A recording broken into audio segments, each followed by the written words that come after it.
Hello guys, this is भावना शर्मा। आज हम बात करने वाले हैं मॉस्किटोज बॉर्न डिसीज से रिलेटेड। तो मॉस्किटो बॉर्न डिसीज से कौन कौन सी डिसीज होती हैं उससे रिलेटेड आज हम बात करने वाले हैं। तो आज हम देखेंगे कि कौन कौन सी डिसीज़ फैलती हैं। मलेरिया हो गया और आपका डेंगू, लेप्रोसी, येलो फीवर, एलिफेंथिसिस, ये सभी डिसीजेस किससे फैलती हैं? ये आपके मॉस्किटोज़ के थ्रू फैलती हैं। तो मॉस्किटोज़ आपने देखा होगा कि आपके सराउंडिंग भी होते हैं। सबसे ज़्यादा ये रेनिंग सीजन में आपके में मिलेंगे, क्योंकि वो ऑप्टिमम टेम्परेचर इनको मिल जाता है, और क्योंकि ज़्यादा गर्मी में भी ये किल हो जाते हैं और ज़्यादा सर्दी में भी। तो इसीलिए आज हम इसके मलेरिया डिसीज़ के बारे में डिस्कस करेंगे।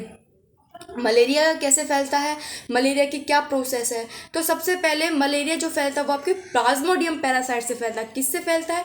प्लाज्मोडियम पैरासाइट से फैलता है। तो प्लाज्मोडियम क्या है? एक पैरासाइट है। Plasmodium is a parasite. Plasmodium क्या है? एक पैरासाइट है। प्लाज्मोडियम अपने एक्स को क्या करता है? उसका जो स्टमक होता है, एनाफ्लीज, फीमेल एनाफ्लीज जो मच्छर होता है उसका स्टमक होता है, उसमें क्या करता है? रिप्रोड्यूस करता है और एक से बहुत सारे प्लाज्मोडियम्स क्रिएट कर देता है। और प्लाज्मोडियम जो रिप्रोडक्शन करता है उसके अंदर कैसा फिजन होता है? मल्टीपल फिजन के थ्रू ये क्या करता है? एक से बहुत सारे प्लाज्मोडियम बन जाते हैं, उसको क्या कहते हैं? रिप्रोडक्शन कहते हैं। तो इसकी प्रोसेस देखते हैं कि ये बॉडी में कैसे फैलता है, ह्यूमन बॉडी में कैसे फैलता है प्लाज्मोडियम। तो सबसे पहले जो फीमेल एनाफ्लीज होती है, ये मच्छर का नाम है एनाफ्लीज, और एनाफ्लीज जो होती है वो कैसी होती है? फीमेल होती है, नॉट मेल, याद रहे, क्योंकि मेल जो होती है वो ब्लड पे फीडिंग नहीं करती है। ये फीडिंग जो करती है वो करती है आपकी फीमेल। तो फीमेल एनाफ्लीज क्या करती है? ये आपका हैंड है, आपकी कोई भी स्किन का कोई भी स्किन हो, हैंड की हो या फिर आपके माउथ की, किसी भी ऑर्गन की हो। तो यहाँ पे हैंड है, तो हैंड के पास ये क्या करेगा? ये आपकी स्किन पे सिट कर जाता है, और ये अपने स्टिंग को क्या करेगा? आपकी स्किन के अंदर एंटर कर देता है with the help of labrum और लेवियम एफिफेरिंग्स, और जिसकी मदद से ये एंटर कर जाते हैं। और इस अपने स्लाइवा के थ्रू ये क्या करता है? पहले स्लाइवा लगाता है हमारी स्किन पे, ताकि क्या हो जाए? इसको आसानी हो जाए, स्मूथ हो जाए हमारी स्किन। और उसके बाद ये क्या करता है? हमारी बॉडी में जो एग्स होते हैं प्लाज्मोडियम के, उनको हमारे ब्लड में ट्रांसफर कर देता है। इसलिए ये जो एनाफ्रीज है, ये किसका काम कर रहा है? यहाँ वेक्टर का काम करता है। यहाँ ये वेक्टर का काम करता है। और एनाफ्लीज हमारे हैंड, ये दिस इज अ हैंड। तो हैंड में ये क्या होता है? ये ब्लड के थ्रू, यहाँ पे आप देख रहे हैं, यहाँ पे आर्टरीज और वेन्स हैं। तो जब ये एंटर करता है तो ये आर्टरीज और वेन्स के थ्रू कहाँ चला जाता है? लीवर में चला जाता है। लीवर की सेल्स में जाने के बाद क्या होता है? ये रिप्रोडक्शन करना स्टार्ट कर देता है, जो प्लाज्मोडियम होता है। प्लाज्मोडियम रिप्रोडक्शन करने के बाद क्या कर देता है? अपनी जो नंबरिंग होता है उसको काफ़ी बढ़ा देता है। और बढ़ाने के बाद क्या करता है? और प्लाज्मोडियम फिर कहाँ स्टोर हो जाते हैं? प्लाज्मोडियम आपके स्लाइवरी ग्लैंड में स्टोर हो जाते हैं। और प्लाज्मोडियम स्लाइवरी ग्लैंड में स्टोर हो जाते हैं, और कुछ जो होते हैं वो क्या कर देते हैं?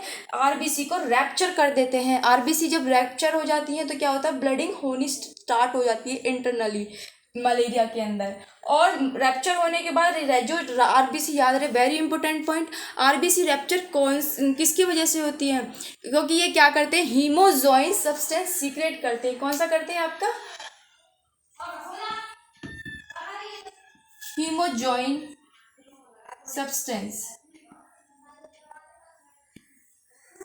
हीमोजॉइन सब्सटेंस सीक्रेट करते हैं बैक्टीरियाज, और सीक्रेट करके क्या करते हैं? आरबीसी को रैप्चर कर देते हैं, क्योंकि ये टॉक्सिक होता है। आरबीसी रैप्चर होने के बाद क्या हो जाती हैं? और आपको इसी की वजह से क्या आपको सीवरिंग होती है। आपने देखा होगा मलेरिया में आपको कपकपी हो जाती है मलेरिया में, और आपको बहुत ज़्यादा ठंड लगने लगती है। किसकी वजह से? क्योंकि आपकी आरबीसी रैप्चर हो जाती है, जिसकी वजह से हीमोजॉइन जो सब्सटेंस होता है वो क्या क्रिएट कर देता है? आपकी बॉडी में सीवरिंग क्रिएट कर देता है। तो वेरी इंपॉर्टेंट, याद होना चाहिए।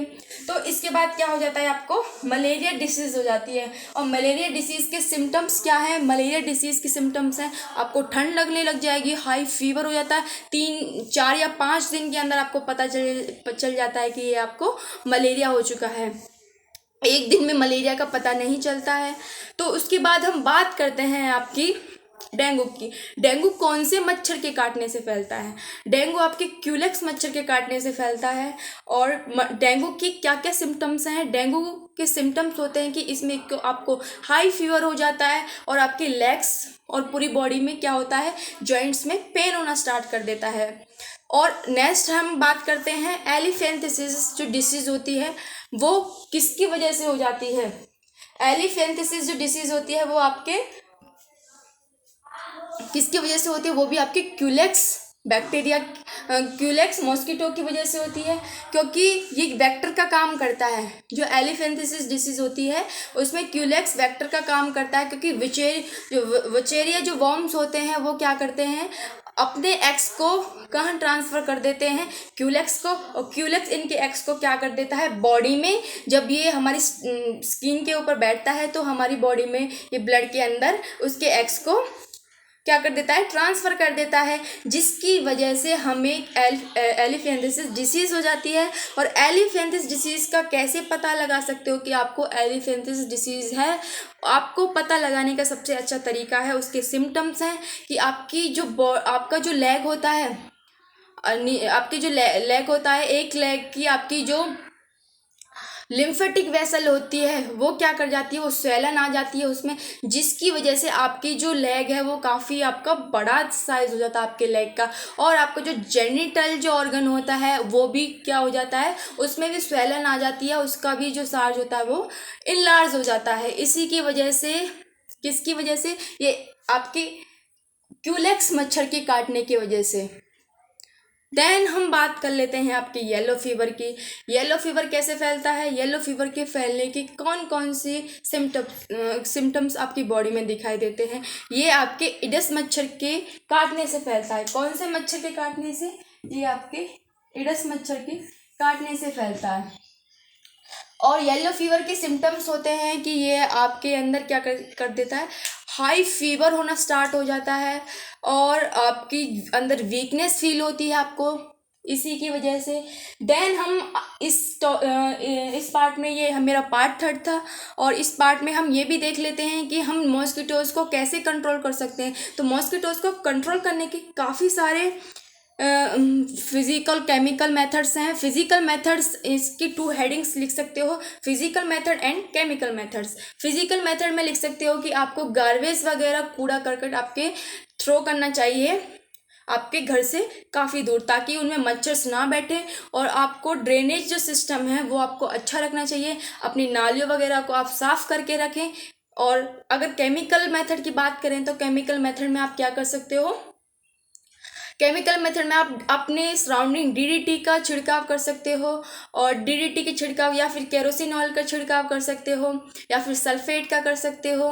तो इन सभी का आप क्या कर सकते हो, छिड़काव करके अपनी मॉस्किटोज़ को क्या कर सकते हो, उनकी नंबरिंग को कम कर सकते हो। और अपने घर में फ्यूमिगेशन कर सकते हो।